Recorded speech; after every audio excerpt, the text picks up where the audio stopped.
Hey, I've been thinking about NFTs, and I just have some random thoughts about them, I guess. First of all, is digital ownership it doesn't really make much sense, at least not in the sense of a form of digital originality, because there is no digital originality. It's the whole problem of it's the copying problem of ones and zeros, the digital format. It doesn't make sense. And trying to impart something to a medium or a media that doesn't make sense it doesn't make sense. It's hard to think of something that is comparable, but I can contrast this. It was actually Sam Hyde that was talking about how it's comparable to owning a reproduction or like a lithograph versus the original artwork. So, an original painting by an artist, very popular, and then it's licensed to have a lithograph done, and you have essentially a high quality reproduction of the original artist's painting. Now, obviously, if you are someone who wants to invest or own or collect, and you have the money to do so, then by all means, go ahead. Why is it all fuzzy? A little better. You will own the original, but don't buy the lithograph, don't buy the reproduction and say, well, now I own the artwork. So I understand where he's coming from on that, but you still get the art, you get to look at it, but like deep in your heart, it's not the original. You still know. Well, that's kind of close, I think, because an artwork is a representation of physical media or physical medium on a piece of media that is irreproducible. This is we're too close to vacation here. Irreproducible. It's unique. It is entirely unique. Just as you can take a pencil and scribe a curve or a shape onto a piece of paper and have that curve or shape be wholly unique, completely unique to any other shape that's ever been created, any other curve that's ever been created in the history of mankind. That is the one and only of those curves that exists. And that is why I will be selling individual lines drawn by me. Starting price is 10,000 Ethereum. No, it's about physical medium. It's about reality. It's about something that exists. It is not ethereal. It is something that has a physical matter and position in space. It is not a logical thing. So that painting, as much as you can strive to reproduce it, or as much as a talented painter may strive to reproduce it, and could probably get extremely close, maybe even improve in some respects, all the brush strokes, all the nuances, all the detail are never going to be exactly the same. Never. Never, never, never. Get a jeweler's loupe and take a look at a brush stroke. Just under that magnification, that power magnification, you will see so much little detail. Not to mention the brush strokes that are underneath that brush stroke. All of these things impart an originality and an non-reproducibility, irreproducibility, that does not exist in the digital format, period. Does not exist. Technically. Mostly. Does not exist in the digital format, because if I create 10111010 and I say this is my number, and then someone on the other side of the world hears me say that that's my number and then enters that into their computer, they have created a perfect, exact reproduction, precise reproduction, a perfect replication of whatever that original item is. That cannot happen in meat space, in reality, in physical medium, and in physical media. This is that argument of the licensing, the intellectual property. It's an ethereal thing, you know. In many cases, I sell code. I sell ones and zeros, and what I'm selling is almost literally instructions. That's all it is. These are instructions that can be handed out to someone on a sheet of paper, transferred via binary data, ASCII data, put onto a USB stick, and then dropped into a mailbox, and then shipped somewhere. Or I can call you up on the phone and tell you all the instructions, one after the other. All of this will result in a 100% perfect reproduction of the original. So, the problem with digital media. The problem with digital media is there is no scarcity, and that's why it's difficult to impart any kind of value. And I don't think you should impart some where there is none. But you know, that's what it is. So ownership comes down to who runs what and who owns what, who has access to what. So if I were to make my, customers pay me money to generate code, I generate that code and I send it the sets of instructions. That is a series of ones and zeros. It is not unique. It can be reproduced as many times as they want or as anyone wants, as long as they know what the original is or what the original looks like. And that's up to the customer. If the customer wants to say, hey, I paid Troy to make this code and it's really good and I just want to share it with the world, cool. That is their license to do so. At least in most cases, that is their license to do so. This is the licensing. This is all a whole nother thing. So we've got if you create something in a digital format, and I realized this pretty early on, if you create something in a digital format, you must expect it to get out. You must expect it to leave your possession, or to even wonder if you had possession of it in the first place, that's an interesting question I haven't thought about. What is digital possession? So from this perspective, the idea of NFTs and the whole blockchain idea, well, the blockchain is as much of a buzzword as it is an amazing technology, but it's an amazing technology in the correct ecosystem. Something like Bitcoin, I mean, I don't know if you could 51% attack the network now, but you probably could if you planned for it. You'd have to build up. It might take a few years, and it would take like a nation state, an entire country, to want to do it. But they could probably do it. The other thing is, you could just turn it off.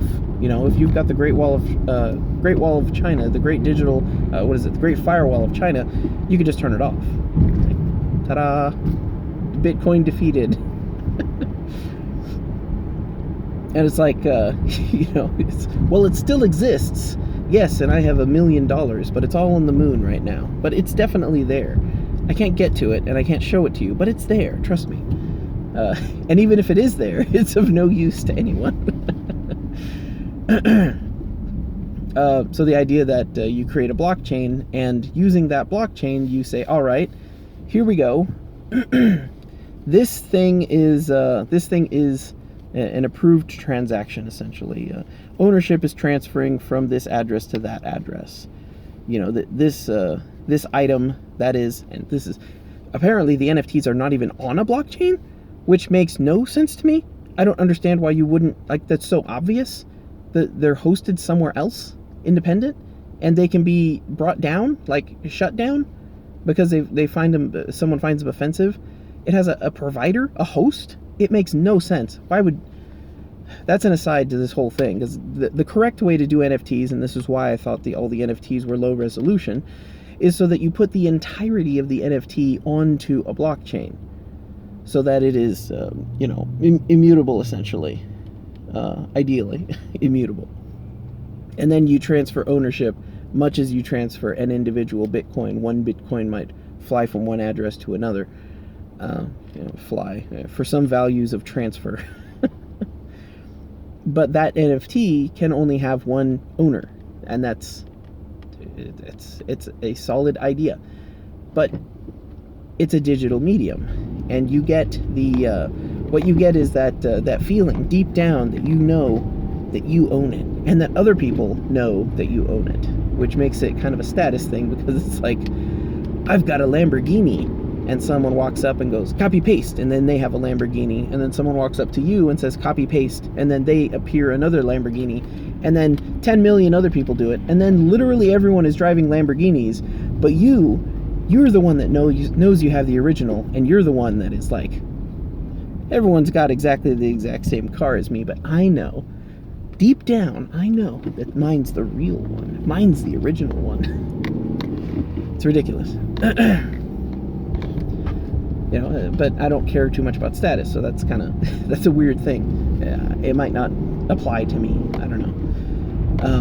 But if you had like this NFT, so there are digital artists, obviously, and they do make money doing commissions, obviously, and often what happens is they produce a high resolution version, which goes to the owner, goes to the person who commissioned it, and then a low resolution version that can be shared, so that people can see what it is, but they don't get 100% of the detail. They don't have the high quality version. You're literally destroying bits in order to make a smaller version that people can see and be intrigued to know, I wonder what the original looks like.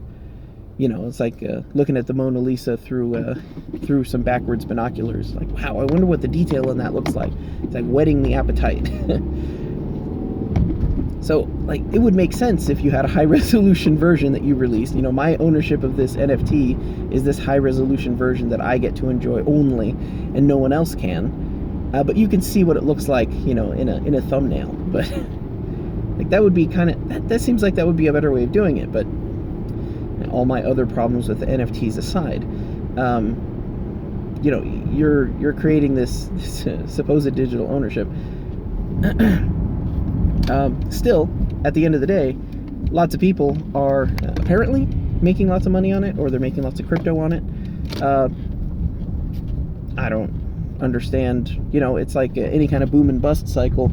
You got folks like Gary Vee running in there saying, well, there's money to be made, so it's a genius idea. I love it. Okay, but does it have value? Does it have value? Does it create value? Does it create anything? And the answer is no. So, I mean, if you can make money off of it, sure. Like, why not? And if you care about status enough that you're going to spend the crypto in order to buy it, then good. I mean, I guess. I don't know. People are... The thing that NFTs instruct me in is not that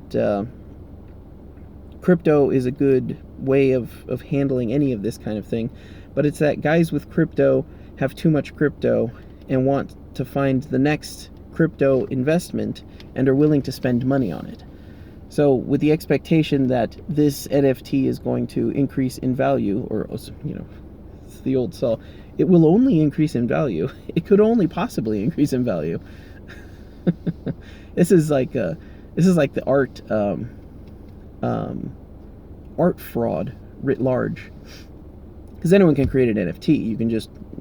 You can create it, post it, and then once it gets sold, then people start tracking the value of it.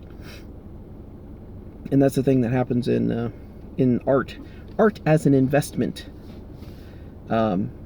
which at this point is mostly just like a tax haven, and a way of cheating taxes. What was the other point? Oh yeah, when I was thinking that thought, oh dear. When I was thinking that thought, it reminded me of the, like a Van Gogh original, to have an original Van Gogh, and then I was reminded that the value of an artist's work usually goes up significantly, or only starts going up once the artist is dead. And the reason for that should be obvious after listening to this vlag.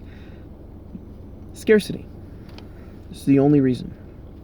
So to look at a piece of art objectively and say this is beautiful art is great, and to buy it and say this is beautiful art is great. But the fact that for hundreds of years artists have either found no notoriety or found only notoriety, only great notoriety after they've died, is it's damning to art as an investment. You know, it shows that this has been going on for hundreds of years. That people have enough, wealthy people have enough income to purchase art, and only really do so after the artist dies, which means there's scarcity, which means you're basically investing in something. You know, you're getting ownership of it, either to enjoy that you're the only one that could possibly own it, or to sell it later. And that's the problem, because there is some art that is objectively good, but knowing that the prices increase dramatically, and then the artist appraisers, or the art appraisers, walk in and go, oh, well, obviously now that he's dead, this is worth even more, and the price just keeps going up. It casts doubt upon the whole thing. That actually makes the point that the purest form of art is to download it for free. Is to screenshot NFTs, knowing that you have no financial stake or status stake in your ownership of this product or of this art, and that you've obtained it for free and obtained it only for your enjoyment. The purest form of art appreciation is to steal it. Clearly.